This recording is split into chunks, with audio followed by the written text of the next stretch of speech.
Hi, this is Susan with Mojo Original, and we are going live to finish our discussion on 9 things a leader must do. So hopefully here in a little bit, we'll get some people logging in. I'm just a few minutes past 7 o'clock. It's been an interesting day, I must tell you, and actually a day to learn a lot.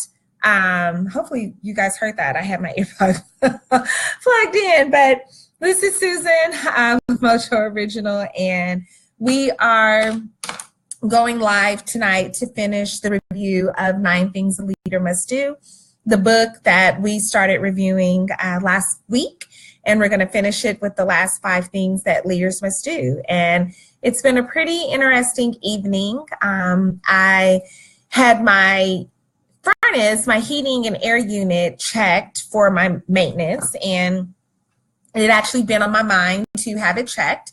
So the guy came out to check the furnace and discovered I had a little carbon monoxide leak going on, which is pretty crazy because I actually had a dream a few months ago that carbon monoxide was leaking in my house, and I went and bought some carbon monoxide detectors, but I never plugged them up. But I bought them. I just didn't plug them up.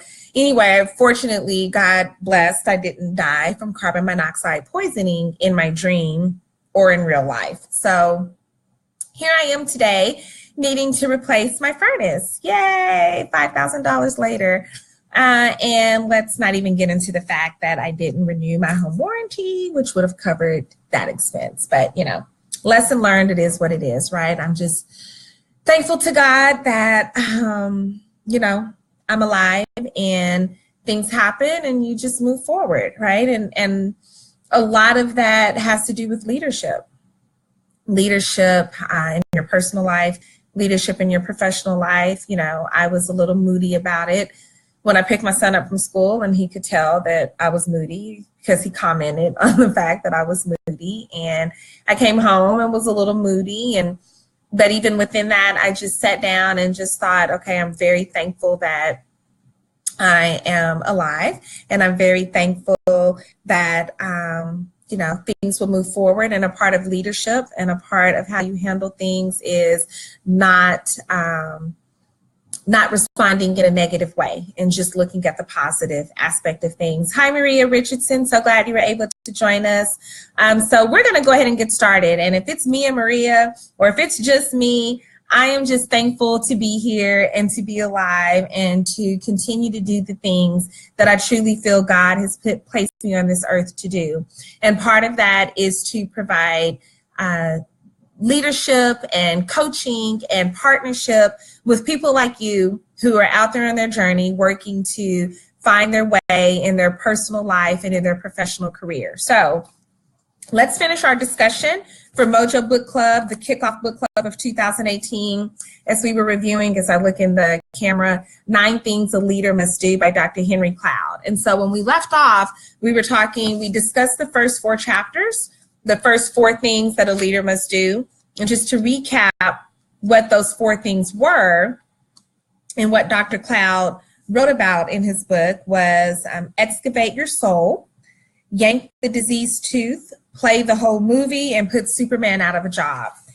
And just to recap, especially on chapter 3, play the whole movie, you know, had I played the whole movie of the impact of not having my home warranty renewed, then I wouldn't be out of $5,000 replacing a furnace today, as I have to do tonight. I'm still going through the stages of change of $5,000 to replace my furnace. And praise the Lord, I did not die from carbon monoxide poisoning. But had I played the whole movie and played out the consequences of not renewing my home warranty, then yes, I still would have needed to replace my furnace, but I would not have been out of $5,000 because the home warranty would have covered it. So just a little small example with that, but playing out the whole movie of your life. And so when you think about going back to school, or the time commitment that requires to go back to school, and what that looks like in just where you are in today's mindset. It's not about your mindset for today, but it's about your mindset for tomorrow. And if you play out your entire movie, the goal is where you will be in 10 years and 20 years and 30 years in your life. And so going back to school may only be 3 years in your present, or 5 years, or maybe even 10, but that's still a small chunk of time if you look at the overall big picture and you play the movie out, because time is going to progress no matter what it is that you choose to do. So if you choose to stay in the same dead-end position, if you choose to stay in the rut that you've been in and not push yourself out of your comfort zone and not make yourself uncomfortable for a short period of time, time will still progress and you'll still end up 10 years down the road, 20 years down the road, 30 years down the road. But what do you want the end of that movie to look like? And you can change that by the decisions that you make today. So that was a chapter that really just stayed true with me in those first 4 things that a leader must do. But we're going to go ahead and jump into chapter 5, and from 9 things that a leader must do. And chapter 5 was about embracing your inner insect. And they talk about the ant and embracing your inner insect. Deja vu leaders achieve big goals by taking small steps over time. What I wrote down in a recap of this chapter was 1 step at a time, 1 step to get where you need to be. Last week when we were together, I said that my motto is Rome was not built in a day. And I tell myself that over and over again. And I tell my team that Rome was not built in a day. It was built 1 stone at a time. You can't have it all in one moment. You have to be willing, able, and patient to take 1 step at a time, 1 step at a time. I also have recently begun meditation and working through meditating. And my mantra, if you will, I finally figured out something to say during meditation. And that is, as I build it, they will come. As I build it, they will come. As I build it, they will come. And I truly believe that. And it doesn't matter, like I said, if I go through this live broadcast with one person, if I go through this live broadcast with just me, I'm going to continue to build it. And as I build it, they will come. So what Dr. Cloud spoke on in chapter 5 is 100% true to that. It's 1 step at a time. So he mentioned in the book, or wrote in the book, that he asked God to help him because he did not have a chance of getting things done on his own. He was writing his dissertation and he was struggling on getting it done on his own. So he asked God to help him. And God took him to a verse in the Bible. And it was, "Go to the ant, you sluggard, consider its ways and be wise. It has no commander, no overseer or ruler, yet it stores its provisions in summer and gathers its food at harvest." Proverbs chapter 6, verse 6 through 8. And when he talked about being a sluggard, and he looked that word up in the dictionary, Dr. Cloud did, and in the dictionary it said, which means indolent, adverse to activity, habitually lazy. And he thought, well, I'm not a lazy person, and I'm a very active person. I'm not lazy. But then the other meaning of the word sluggard was causing little or no pain. So how often do you stay in your comfort zone? No, you may not be lazy. You may be a very active person. You may be very engaged and on top of your game, but are you doing that within your comfort zone, causing little or no pain? Quite often, we will choose paths that cause us little or no pain, and we're avoiding the pain. And in this case, of what Dr. Cloud spoke on, was he was avoiding the pain of tackling the dissertation because the task seemed overwhelming. It was so painful to think about that he just didn't do it. What is that for you in your life? So again, Mojo Original, we focus on personal and professional growth. So let's look at this from a professional standpoint. What is it in your professional arena, at your place of employment, within your career? What are you avoiding? What pain are you avoiding? That the task seems so overwhelming that it's just easier to not even deal with it. Is it learning a new system? Is it training a person? You know, training people can be a very overwhelming task. Is it a project that you're working on, an expectation? Messed with my camera. A project that you're working on and something that your boss expects you to get done, but it's just a very overwhelming task that you simply are just avoiding it because it causes too much pain to think about it. Perhaps it means you would have to work a little bit later in the evenings, that you would have to work on the weekends, that it requires more of your time during your regular working hours. What does that look like for you? So what he found that deja vu leaders would do is deja vu leaders achieve big goals by taking small steps over time. Often we want everything right now. We just want to get it done. Let's be done with it. Let's make it happen right now. And take, for example, working out. I want to lose 20 pounds by next weekend because I have my high school reunion and I want to look fabulous. Well, you're not going to lose 20 pounds in a week. You're just not, unless you go have surgery, and then you're not going to recover in a week. So that's just an unrealistic goal. And because we limit our time frame of being able to achieve the goal, and we set this all or nothing expectation, not only do we not achieve the goal, we just completely fail to work towards achieving the goal. We take no steps instead of taking small steps over time to get us to where we need to be. So it's about avoiding this all or nothing attitude to achieve your goal, and instead taking it one step at a time. And that's what he found that deja vu leaders did. And if you think about good leadership, it's not about procrastinating and then cramming it in at the last minute. It's about being productive, proactive, and taking everything one step at a time. You can take it through all aspects of everything. So when you want it all, you limit yourself and you actually prevent yourself from achieving the goal at the end of the day.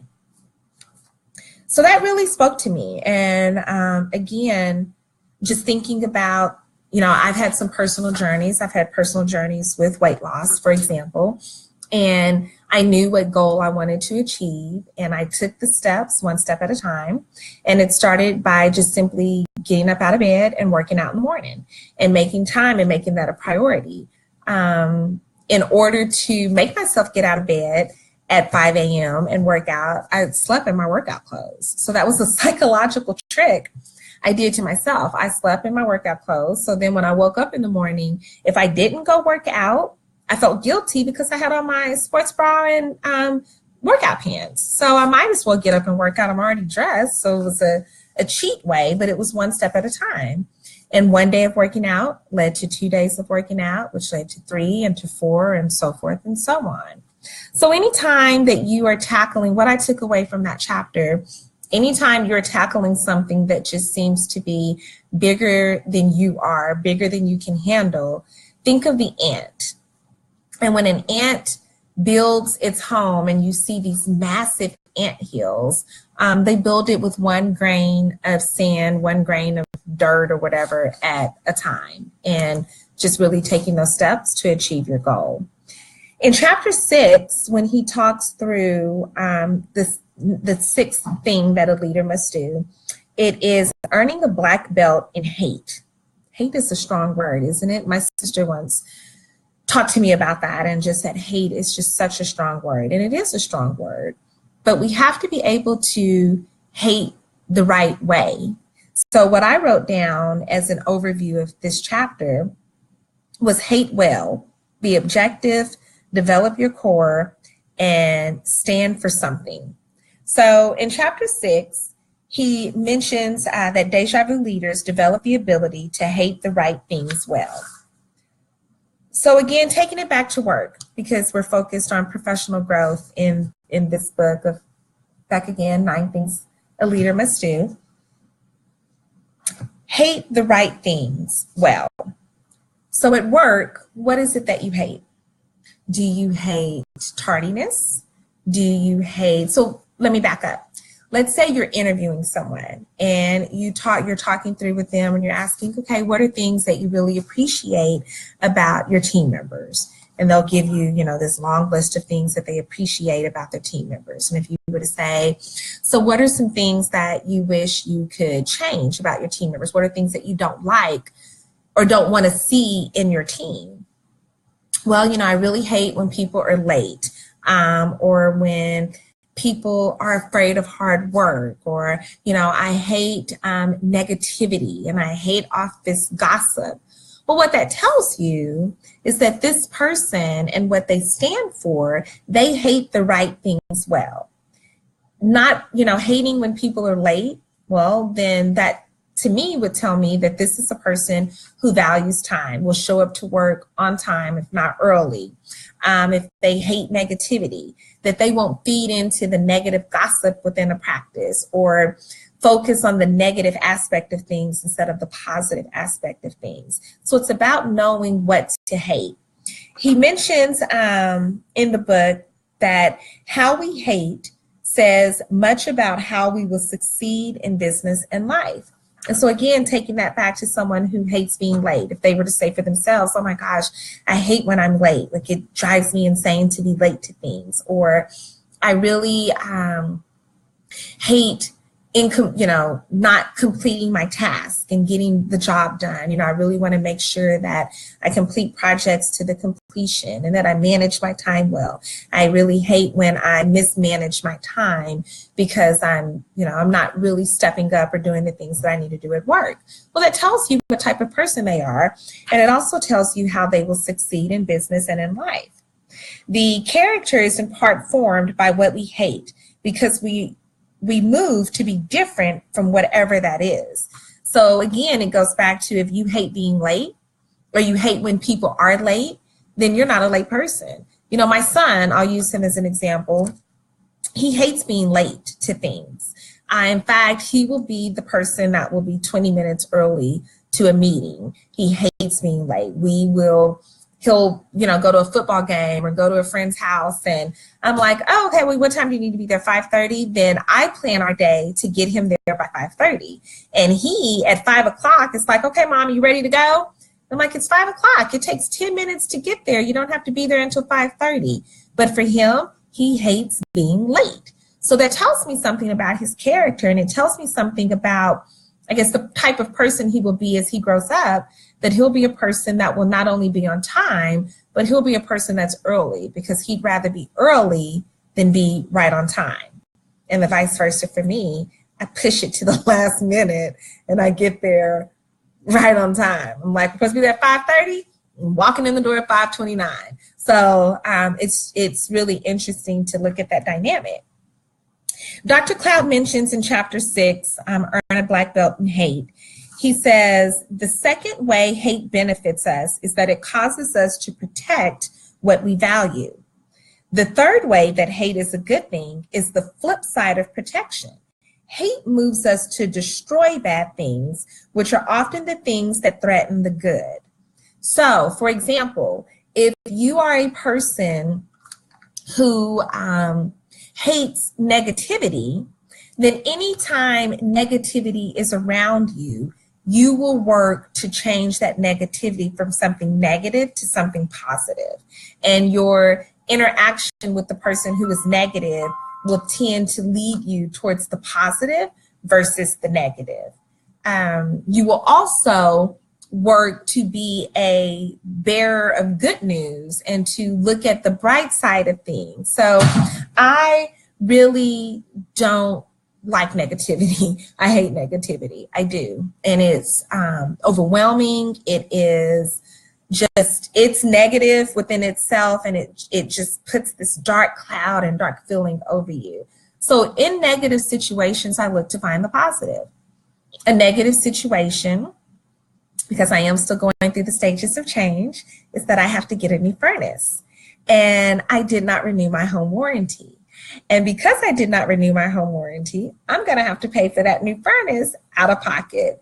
And that new furnace is going to cost me $5,100. Now, the negative side of that is that, $5,100. Sure, that just fell right out of the sky. The positive side to that is that, thank God I had someone come and check my furnace, because carbon monoxide was leaking out. It's going to cost me $5,100. Well, I'll figure that out. But I'm so fortunate and thankful that I was aware of the situation and I didn't die in my sleep. a little extreme, but like I said, I'm still working through the stages of change of needing a new furnace, but it's the same thing. You can look at things in a negative way, or you can look at them in a positive. It could be, oh my gosh, I saved $5,100. Yay, I have it in my savings account. Or, okay, I need a new furnace. Thank God I saved $5,100 because now I can pay for my furnace. So it's all about how, because I hate negativity, I work to find the positive in the situation. That's the point I was trying to make instead of being on my furnace soapbox. So in chapter 9, Earn a Black Belt in Hate, Dr. Cloud talks about that deja vu leaders hate in ways that solve problems as opposed to creating problems. So it's about hating the right things well. And as a leader, our job is to not only, we hate in a way that we hate to solve the problem instead of creating the problem. So how does that look for you in employment? How does that look for you with the team that you currently lead? What are things that you hate that are going on, and how are you working to solve that problem instead of creating that problem? Successful leaders move against the problem and show love and respect to the person at the same time.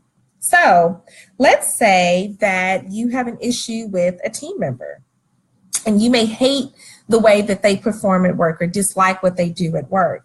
How do you talk that through with that team member? How do you hate the action, but ensure that you don't hate the person? So it's about finding ways to correct what is going on instead of living in this place of misery and hating the situation and adding to the problem, instead of hating the situation and helping to provide a solution. What do you not hate well? What you do not hate well is going to find its way into your life.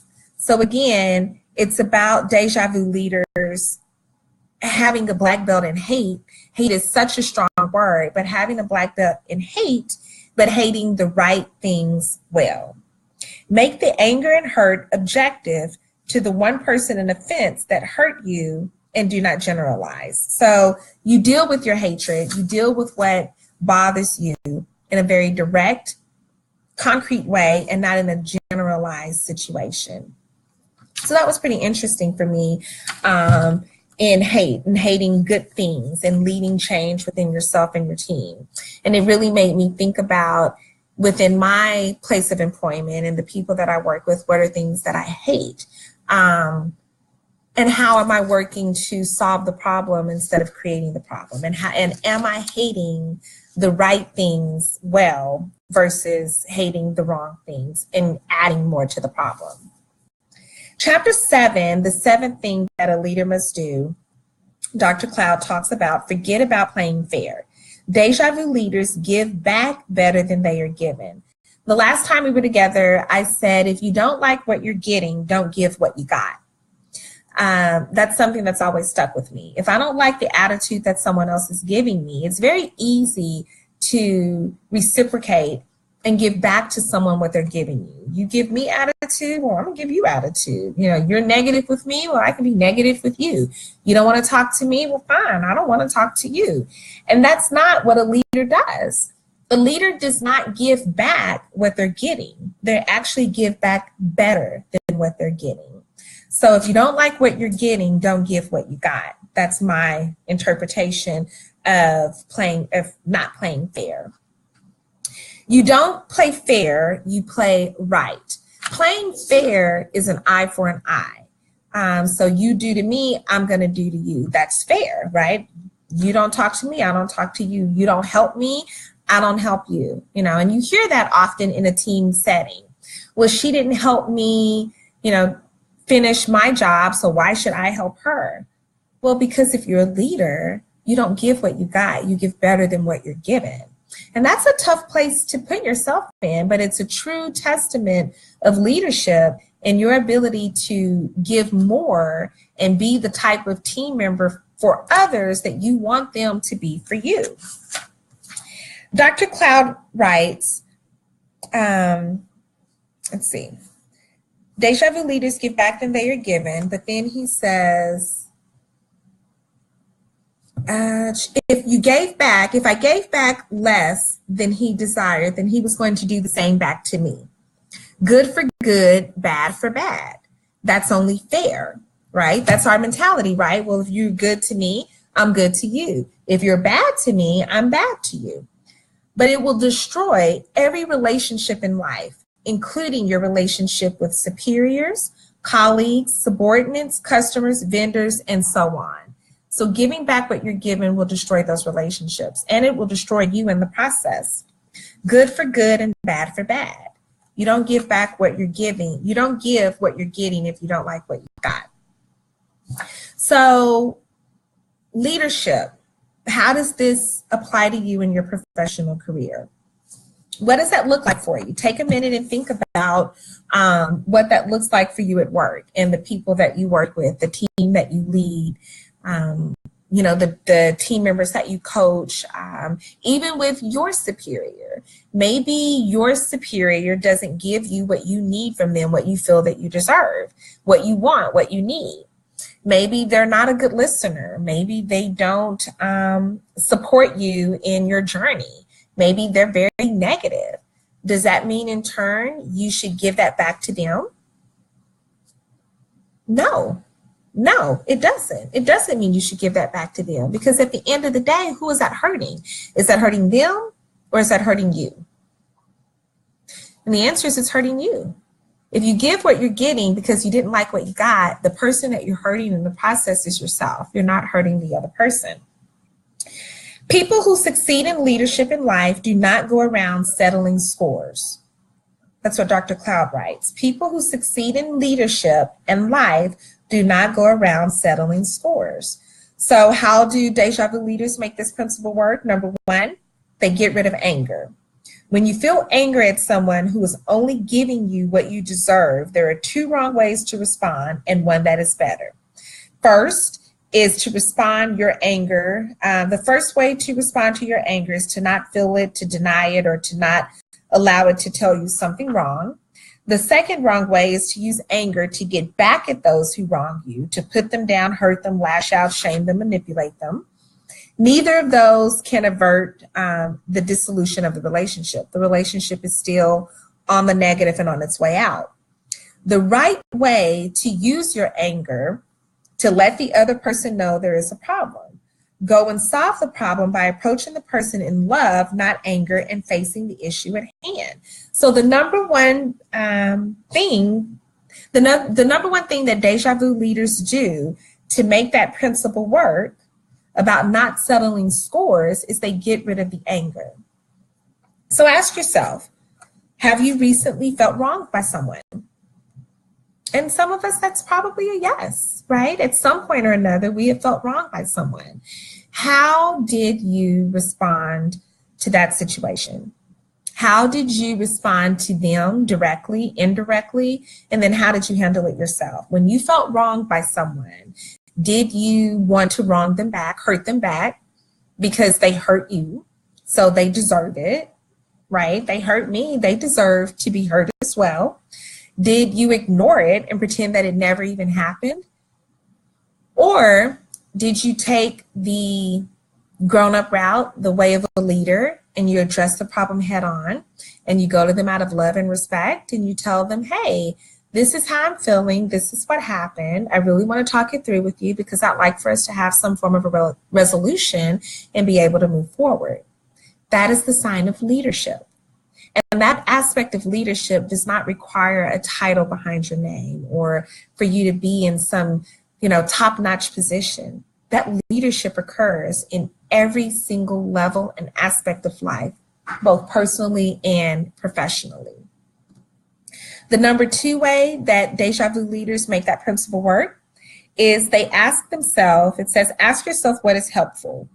Giving back more than you were given will improve the relationship for both parties, not just for the offending one. The mature person in the relationship will ask, how can I turn this around? How can I help? What does this person need? What could get him to a better place? So when someone has wronged you, it's about asking yourself, what can I do to make this situation better? How can I be helpful in this situation? Again, it's not about giving back what you got in a negative way. It's about figuring out how you can turn the situation around and make it helpful. So let's say you have a disagreement with someone at work and you have a falling out with your team member or with your boss or whomever. You can take two different approaches. You can take an attitude and cross your arms and say, well, I'm not dealing with her anymore and they need to transfer, or I want to transfer, or I'm going to find another job, or I'm just not talking to them anymore. You can refuse to be a team player. You can refuse to help them. You can refuse to be involved in the office. You can refuse to be the type of team member to that person that you want them to be for you. Or you can simply say, okay, what can I do to turn this situation around? I'm going to own it. What can I do to turn this situation around and make it better? And that's what leaders do. Number 3 is they get past their own need. So get past your own need. Successful leaders see life as a place to give, and as a byproduct of giving, they receive back in the end. Give unto others as you would have them give unto you. I'm going to give in this situation and trust that at the end of the day, I'm going to receive what I need in return. It goes back to servant leadership. Are you a servant leader? Are you leading others for the purpose of serving them, or are you leading others for the purpose of what you're going to get back in return? Hi, Robin. I'm so glad that you were able to join. Such a wonderful person. I'm so glad that she's here. So with giving, get past your own need and giving to others, you get back what you need in return. The higher road that leads to a payoff is always the one that begins with the sacrifice of setting one's own needs aside. It may not be fair, but it is true. So again, in leadership, and when you're dealing with someone that you felt has wronged you, when you're dealing with something that is and bad for you, you don't return it with another bad. You actually return it in favor of good. It's not always fair, but it's what's right? And we talked about that earlier when I said not about playing fair, but it's about playing right. You don't return an eye for an eye. You be the bigger person. That's what we teach our children, but we don't always apply it ourselves, especially at work. Number 4, and how deja vu leaders help to achieve this principle, is they ask how they have contributed. How have you contributed? Few things loosen gridlock in a relationship like asking the other person how you have hurt him or contributed to the problem. This is both true in a personal and professional aspect. All of it's true both personally and professionally. But I can definitely, with number 4, can own that myself. When I know that a relationship is off, I have to ask myself, how did I contribute to why this relationship is in a bad place? Be that within your marriage, be that with your friendships, in your work relationships, with your family, with your children. If something is in a bad place, you've contributed to that bad place in one way or another. And as a leader, it's about owning it yourself and asking yourself how you have contributed instead of pointing the finger and blaming someone else for why you're where you are. You overcome evil with good. You don't overcome evil with evil. Number 5, he says, give the opposite. If someone tries to control you, do not control back. Give freedom instead. Give choices. If someone is a perfectionist or critical, do not criticize him for being critical. Now, this is something I'm going to admit I struggle with. And reading that, I really had to stop and say, I kind of think I did that today. I have someone that sometimes I feel like they, not one up, but they toot their horn a lot. And so I feel the need to toot my horn back. Instead of tooting my horn back, I should just say, oh my gosh, that's so fantastic. Like, good for you. That is so great. So giving the opposite, that's something when I'm going to even underline some additional things that I didn't earlier, because that really speaks to me personally, because it's not a part of leadership, because it's not an eye for an eye. It's not you, me, tit for tat. It's about being the bigger person. And it's about, it's not about playing fair. It's about playing right. In chapter 8 of What Leaders Must Do and Deja Vu Leaders Do, Dr. Cloud talks about self-exaggeration. Deja vu leaders do not strive to be or to appear more than they are. So I think of this as when you hear someone says, oh, wow, she's always putting on airs and she's always, hyping herself up, or he's hyping himself up to be more than what he really is. So my note was, don't be afraid of failure. Admit you were wrong. Don't ride a high horse. I told a team member today, actually, I told her, I said, I don't want you to tell me what you think I want to hear. I want you to tell me the truth. If you don't understand something, if I'm asking you to do something and you don't know how to do it, or you don't understand what I'm asking you to do, I need you to tell me that. I don't want you to tell me what you think I want to hear. I don't want you to exaggerate yourself and make yourself to appear something that you're not. If you don't understand a system, an approach, and whatever, tell me so. Because by exaggerating and saying that you're more than what you are, you know more than what you do, you're not benefiting anyone. In fact, you're making it worse on yourself. And so with the deja vu leader, they do not exaggerate who they are. Humility is not having a need to appear to be more than you are. It's about simply being who you are, faults and all, not being afraid of failure, understanding that you screw up, understanding that everything is not always perfect. I could sit here and pretend through my screen that, oh yeah, I got it all together and I'm never insecure and I never worry about anything and I don't get stressed and I handle stress well and nothing bothers me. And that would be a complete lie. Because right before this broadcast, I was extremely stressed. I had a stressed day, not all day at work, but I felt overwhelmed. I felt out of control. I felt that I was not the most effective leader that I needed to be. I felt like I was letting things just slip right past me and get past my radar and just unaware of those things in a professional aspect. And then on a personal aspect, I did not handle the stress of needing a new furnace. Still going through. How many times have I mentioned the furnace tonight, right? I did not handle the stress of needing a new furnace very well, or the stress of my evening being my time schedule changing and having things I needed to do very well. And my son picked up on my tension, and I've really wanted to work on showing him and setting an example for him on how you handle stress. And I didn't set a very good example earlier today. We all screw up. And, we do. And I can say that. And that's a part of leadership. It's not about being perfect. It's about being able to say, I screwed up.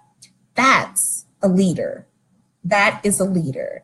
And if you are a leader and you have a leader, you have to be able to say, hi, my name is, and I totally screwed up. You cannot live in a world of perfection. That is unrealistic. It's an unrealistic goal for someone to set for you. It's an unrealistic goal for you to set for someone else. And when you do that and you set that type of expectation and you create that type of environment that everyone has to be perfect, be it with your children, with your significant other, with your friends, at work, if you create an environment that expects perfection, you're setting people up for failure. And the failure that they will experience, they will not be able to manage because they're living in a world of perfection and they don't understand that everybody screws up. So Dr. Cloud talks about the self-exaggeration, and he tells us to stop exaggerating.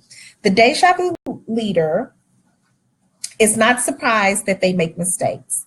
They can identify with others who do, give to them, and not judge them or wrongly judge themselves. I can admit that I make mistakes. So because I can admit that I make mistakes, other people around me feel free to make mistakes too. And not only make those mistakes, but admit, hey, Susan, I made a mistake. Because they don't fear being judged by me because they made a mistake. And I don't fear being judged by them that I made a mistake because I made a mistake. And I know Nobody's perfect. Like you can't feed me that line of crock. No one is perfect. So you may not admit your mistakes, but you make them. I know how to admit them because the purpose of admitting the mistake is to learn from it. And it is to teach others how to learn from their mistakes.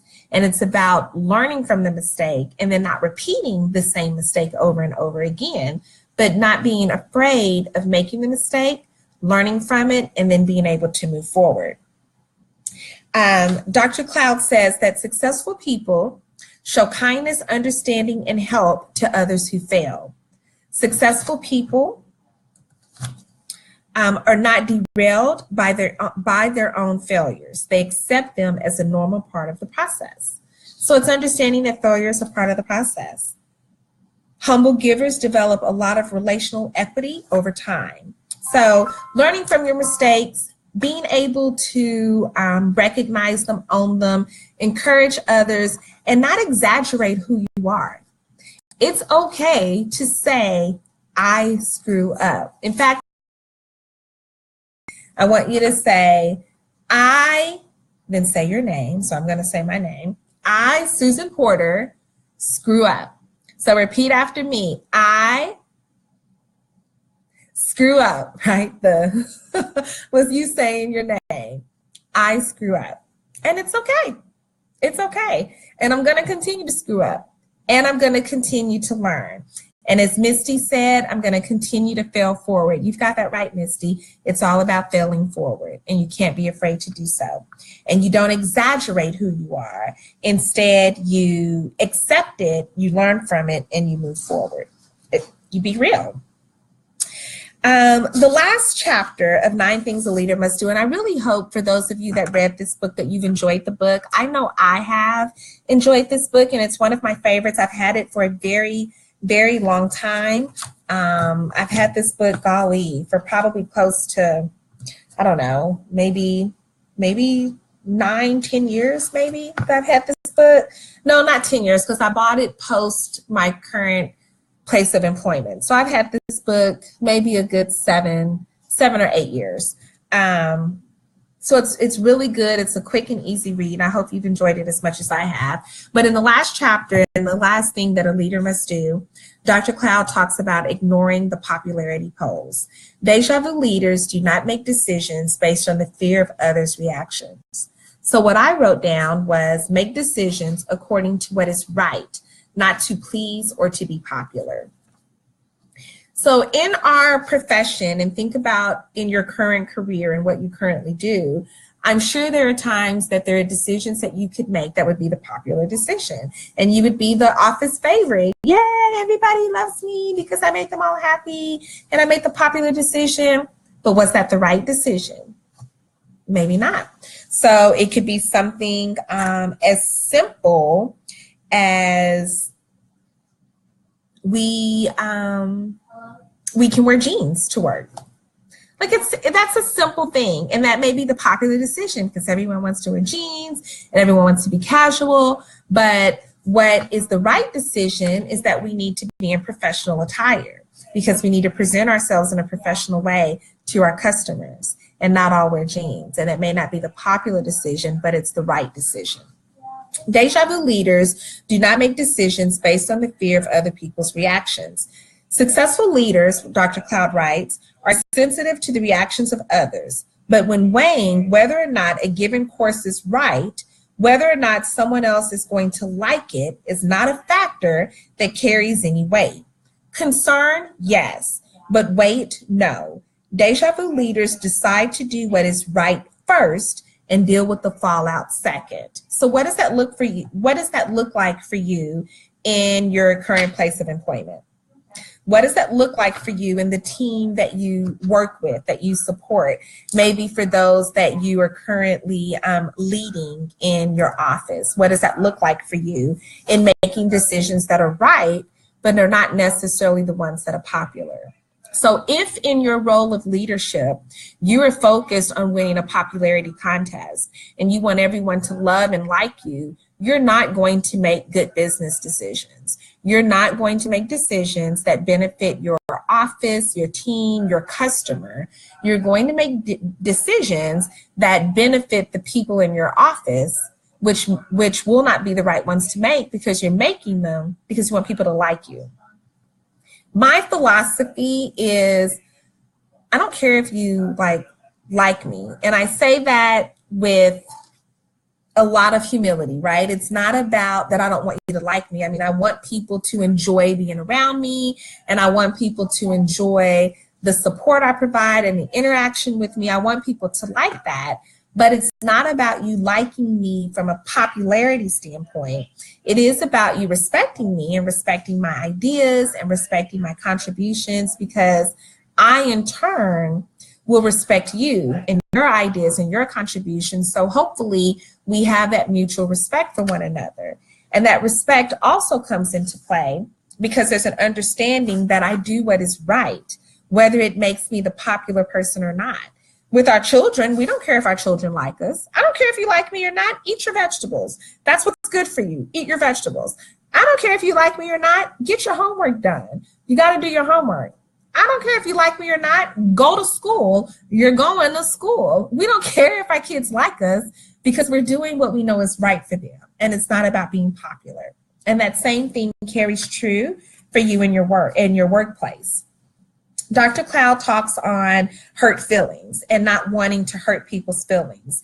And that may come into, and we will prolong something that can be perceived as negative, that can be difficult for us because we don't want to hurt someone's feelings. We don't want to be unpopular. Some of those things may be firing someone, laying someone off, or demoting them, reassigning them to a different department. We prolong the inevitable because we don't want to hurt their feelings. But in the end, that prolonging, it's hurting everyone else around you. But we're so concerned on this person not liking us that we don't move forward.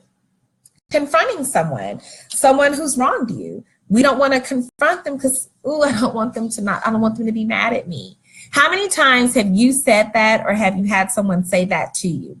Well, I don't want them to be mad at me. I didn't want to say anything because I didn't want to make them mad. But at the end of the day, is that the right thing to do, to not address an issue because you don't want someone to be mad at you?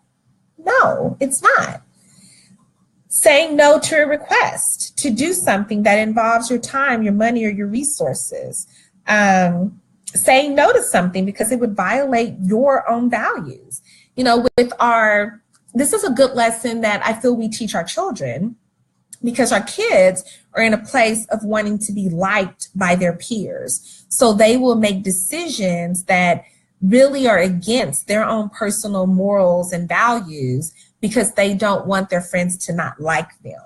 And they will do something that they should not have done because of the fear of not being liked. Now, as a parent, we would go crazy. It's like, what?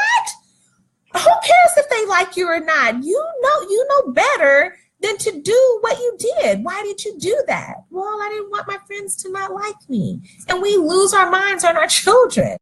But we will do the same thing in our professional world, and sometimes even with our friends, because we don't want to not be liked. So it's important to understand in leadership that hurt is a normal part of life. It just is. Hurt feelings, people not liking. I mean, it's just a normal part of life for people to be hurt. But you have to move past that and understand that it's not about being popular, but it's about doing what is right and what needs to be done. By doing that, you're able to get past the ideal desire of being popular, but find ways to still be respectful. So some ways that you can maintain your relationship by still showing empathy with someone, but not letting them control you or not dealing with the situation. Some things he said was, for example, I'm so sorry, it's frustrating when I say no. I can see it's hard for you to accept. However, we must move forward from this and continue, and I need you at work, right? Just as an example, like, no, you can't take vacation today. That was a joke. But I mean, in a way, yeah, can I take off tomorrow? And you're like, in your mind, golly, I really need you at work. You're like, well, yeah, I guess that's okay. It's like, I really would love to give you the day off tomorrow, but we need you here at work. Your contribution to the team is needed. You're a valuable part of our team, and we need you at work tomorrow. In the future, if you want to take time off from work, why don't you give me that notice 30 days in advance? And that way we can prepare as a team to be able to pick up where you're not here and still allow you to have that time off for work, right? So it's not popular to say no, but you need them at work. And then you give them another solution, like, put your time off request in 30 days in advance or whatever your policy may be at work. Another thing he says that, I'm sorry that it feels to you like I don't care. That must be difficult, but I so hope you can see that I do care. We talked the other day in a training class about showing empathy versus sympathy, and being empathetic to someone without sympathizing and helping them to live in this place and dwell in this place of woe is me. And understanding that as a leader, it is a part of our role to move people through that and to make those difficult decisions, but to help them to understand the decision that you made and to move forward. So I have to tell you that I have truly enjoyed reading the book, 9 Things a Leader Must Do by Dr. Henry Cloud, and sharing this book with you. I am very excited about Mojo Original Book Club that we will have every month. Next month, the book that we are going to read is You Don't Need the Title to Be a Leader. Where did I lay it down somewhere? And now I don't see it. So I will post a Facebook post on it because I had the book around here somewhere and now it's gone. But You Don't Need the Title to Be a Leader. So get the book. Again, it's about leadership. Mojo Original focuses on, you're welcome, Misty. I'm so glad you enjoyed this book. It really is a great book. And add your comments. And for those of you who are out there watching, Maria Richardson, Robin, Marion, Misty, Michelle, so glad that you guys joined. And like I said in the beginning, my mantra is, as I build it, they will come. And just wanting to share with you all what motivates and moves me and provide that leadership to you as well. With this book, and as you work to apply the 9 things that a leader must do, there were some tips that Dr. Cloud provided. Don't go at it alone, receive wisdom, receive feedback and correction, find models, review your patterns, deal with impediments, add structure, practice, practice, practice, and fail. Change your beliefs. Quarantine your weaknesses, put your vision and goals on paper, pray, pray, pray, and reach out to Mojo Original. That was in here. You didn't know that? It was written right here. It was number 13 right here in the book. Yeah, it was written right there. Said reach out to Mojo Original and let Mojo Original help you in your journey on personal and professional growth. And that is part of what we do. We will provide a lot of free resources for you right here on Facebook, as well as our webpage at www.mojooriginal.org. That is where we put a lot of articles and things that are written by yours truly. We will also upload over time different videos of topics of discussion and provide a lot of free resources to you. But we also would love to have you as a personal client and let us help you with our personal and professional growth coaching. And we also would love to partner with your business, at your conference, whatever that may look like, to help you in finding your mojo. So thank you guys so much for joining. I truly am very grateful and appreciative. And I'm very excited about 2018 and the journey that's in store. For the Lord gives to me, and I pray always to give me a clear vision so that I may know where to stand and what to stand for. And I know that by helping others and pouring out into you, you in turn pour out to me. And I grow right alongside with you. So contact Mojo Original. Let us help you in achieving your goals. Be sure to like our page on Facebook. check out our webpage. And this has been Susan Porter. Share this post. Share this on your Facebook page. We hit 200 followers a couple of weeks ago. I was like, 200? Yeah! And so let's get to 300. So share this post on your page. Thank you guys so much. And this has been Susan Nicole helping you find your mojo. Have a good night.